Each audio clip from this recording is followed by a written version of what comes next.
అప్పుల బాధలు వెంటాడుతున్నాయా? అయితే 6 JVR వారి జాతిరత్నాలు ధరించండి. రైట్, బ్రేకింగ్ న్యూస్ చూస్తున్నాం. హాంకాంగ్లో ఘోర విమాన ప్రమాదం జరిగింది. టర్కీకి సంబంధించిన ఎయిర్లైన్, కార్గో ఎయిర్లైన్ అయితే ఉందో, రన్వే మీద ల్యాండ్ అవుతున్న సమయంలో ఒక వాహనాన్ని ఢీకొట్టి సముద్రంలోకి పడిపోయింది. సో స్పాట్లోనే ఇద్దరు చనిపోయారు ఈ ప్రమాదంలో. నిజంగా రాను రాను ఎలాంటి ఘటనలు జరుగుతాయో, విమాన ప్రమాదాలు కావచ్చు, లేకపోతే విమానంలో జర్నీ చేయాలన్నా ఈ జరుగుతున్న విమాన ప్రమాదాలని మనం చూస్తుంటే నిజంగా చాలామందికి భయం వేస్తుంది. రీసెంట్గానే అహ్మదాబాద్లో ఎయిర్ ఇండియా ఘటన మరొక ముందే ప్రపంచవ్యాప్తంగా చాలా విమాన ప్రమాదాలు నిజంగా మనల్ని చాలా ఇబ్బందులకు గురిచేస్తున్నాయి, భయభ్రాంతులకు గురి చేస్తున్న సంఘటన. సో ఇప్పుడు ఇద్దరు స్పాట్లో చనిపోయారు. కార్గో విమానం, సో దానికి సంబంధించి విజువల్స్లో మనం చూసుకోవచ్చు. కార్గో విమానం రన్వేపై ల్యాండింగ్ అవుతున్న క్రమంలో అదుపు తప్పి సముద్రంలోకి దూసుకెళ్లింది. ఈ ఘటన హాంకాంగ్ ఇంటర్నేషనల్ ఎయిర్పోర్ట్లో జరిగింది.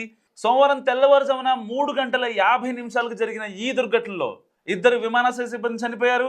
తుర్కీ దేశపు ఏసిటీ ఎయిర్లైన్స్కు చెందిన బోయింగ్ 747 కార్గో విమానం ఈకే 9788 దుబాయ్ నుంచి బయలుదేరింది. ఈ ఫ్లైట్ అది హాంకాంగ్ ఎయిర్పోర్ట్లో నుంచి ల్యాండ్ అవుతుండగా అదుపు తప్పి ప్రమాదానికి గురైంది. అనంతరం అతి వేగంగా రన్వేను దాటేసి విమానాశ్రయ సెక్యూరిటీ పెట్రోల్ వాహనాన్ని ఢీకొట్టింది. ఆపై సముద్రంలోకి వెళ్లి పడిపోయింది. ఈ విమానంలోని 4 సిబ్బందిని రెస్క్యూ టీం రక్షించి సమీపంలోని హాస్పిటల్లో చేర్పించారు.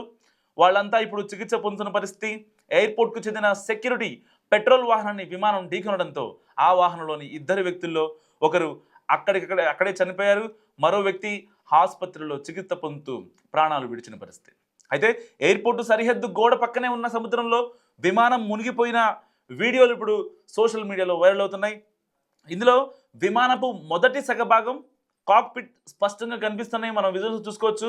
కానీ విమానం తోక భాగం మొత్తం విరిగిపోయినట్టు కనిపిస్తుంది. సో అక్కడ అంటే అంత ఫాస్ట్గా అంత వేగంగా వస్తున్న అక్కడ ఏదైతే ఒక బ్రాంచ్ ఉందో, అంటే సముద్రం ఒడ్డు ఉందో, ఆ ఒడ్డుకు తగలడంతో వెనకాల తోక భాగం మొత్తం విరిగిపోయింది. విమాన ప్రమాద వివరాలను హాంకాంగ్ ఎయిర్పోర్ట్ అథారిటీ చెందిన విమానాశ్రయ కార్యకలాపాల విభాగం ఎగ్జిక్యూటివ్ డైరెక్టర్ స్టీవెన్ యు మీడియాకు వెల్లడించారు. ప్రమాదానికి సంబంధించి తుర్కీ దేశపు ఏసిటీ ఎయిర్లైన్స్ యుఏఈతో సంప్రదింపులు జరుపుతున్నామని కూడా తెలిపారు. సో విమానం ఎందుకు అదుపు తప్పింది, అందుకు ఖచ్చితమైన కారణం ఏంటి, వాతావరణం లేదా రన్వే సరిగ్గా లేవా అనే అంశాలపై కూడా దర్యాప్తు చేస్తున్నారు అధికారులు. సో ల్యాండింగ్ అయ్యే క్రమంలో పైలట్ ఎలాంటి సహాయాన్ని కూడా కోరినటువంటి పరిస్థితి. సో మరి విమానంలో సాంకేతిక సమస్యలు ఉన్నట్లు కానీ, సహాయం చేయమని కానీ పైలట్ ఎలాంటి సమాచారాన్ని ఎయిర్ ట్రాఫిక్ కంట్రోల్ సెంటర్కు పంపలేదని కూడా హాంకాంగ్ విమాన ప్రమాదాల దర్యాప్తు సంస్థ అధికారులు చెప్తున్న పరిస్థితి.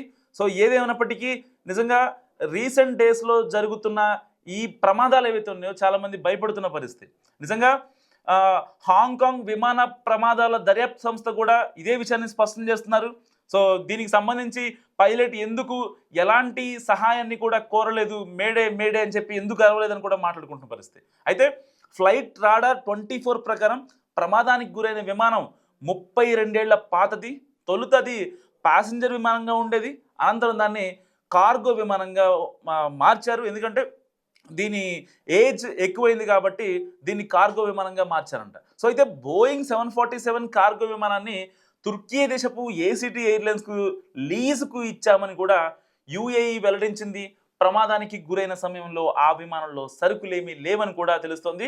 సో ఆ విమానానికి సిబ్బందిని, బీమాను తామే కూడా ఇస్తున్నట్టు పేర్కొన్నారు. సో దాని నిర్వహణ సైతం తామే చూస్తున్నామని కూడా అక్కడ అధికారులు చెప్తున్న పరిస్థితి. సో ఈ ఘటనపై బోయింగ్, ఏసిటీ ఎయిర్లైన్స్ ఇంకా స్పందించలేదు. అయితే చివరిసారిగా హాంకాంగ్లో ఒక విమాన ప్రమాదం జరిగింది 1999లో. ఘోర ప్రమాదం, ఇంతకన్నా ఘోరం నిజం చెప్తున్నా. ఈ ఏడాది చైనా ఎయిర్లైన్స్ విమానం కోలడంతో 3 అప్పుడు ప్రాణాలు కోల్పోయిన పరిస్థితి. సో ప్రమాదం జరిగిన సమయంలో విమానంలో 315 మంది ప్రయాణికులు ఉన్నారు అప్పుడు. ఆ తర్వాత హాంకాంగ్లో జరిగిన అతి పెద్ద విమాన ప్రమాదం కూడా ఇదేనంటూ అక్కడి అధికారులు చెప్తున్న పరిస్థితి. నిజంగా యుఏఈలోని దుబాయ్ వరల్డ్ సెంట్రల్ వద్ద ఆల్ ముక్తుమ్ ఇంటర్నేషనల్ ఎయిర్పోర్ట్ ఉంది. అక్కడి నుంచి పెద్ద ఎత్తున అంతర్జాతీయ కార్గో విమాన సర్వీసులు నడుస్తున్నాయి. రాబోయే 10 ఏళ్లలో ఈ ఎయిర్పోర్ట్లో కార్గో విమాన సర్వీసులను పెంచేందుకు మరో 3 లక్షల కోట్లు వెచ్చించేందుకు కూడా యుఏఈ రెడీ అవుతోంది. సో ఆ దేశానికి చెందిన సావరిన్ వెల్త్ ఫండ్ నుంచి ఈ నిధులను వెచ్చిస్తున్నారు. సో మరో 2 బోయింగ్ 747 విమానాలను కూడా కొనుగోలు చేశారు రీసెంట్గానే.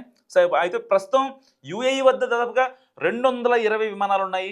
వీటిలో ఎక్కువ భాగం Boeing 777 and double decker air bus A380 విమానాలు ఉన్నాయి.